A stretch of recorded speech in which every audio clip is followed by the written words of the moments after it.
When you go into a cathedral like Exeter, you're entering a time capsule. It was created throughout the 14th century by a series of bishops, and the mindset of those guys was all about God. God was in everything. It was inconceivable to think of anything without reference to God. But the cathedral was more than just being about God. It was about power and money. The more glorious the cathedral, the more money it would attract through the faithful, and the more powerful it would be in the country. It would give the bishop more power. So the cathedral was about praising God and primarily about money and power. It's important to realise that back in the 14th century, the world was Roman Catholic, which then meant that the Catholics were the intercessors to God. If, as a normal person, you wish to get redemption, then it was through the church. So it's with that background that we'll go in and have a look at Exeter Cathedral. The first thing that strikes you as you enter is the magnificent vaulted ceiling.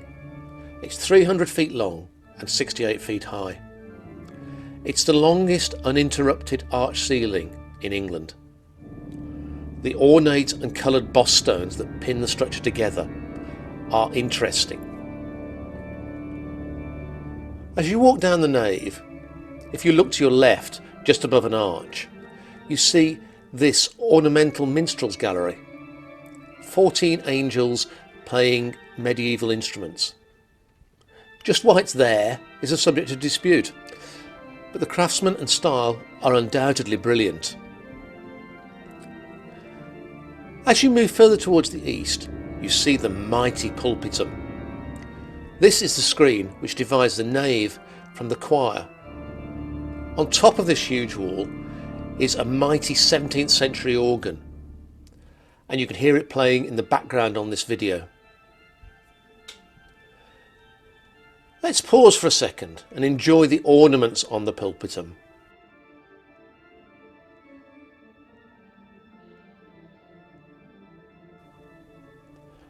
As your eyes rise, you see a sequence of 14 paintings depicting the Christian story. Here we focus on just 4. The Garden of Eden with the fall of Eve, followed by the flood. A rather strange nativity, and Christ being laid in the tomb. The role of a pulpitum in separating the clergy from the common mass has made it a disputed wall. Many have been demolished, but this one has survived, despite repeated moves to remove it.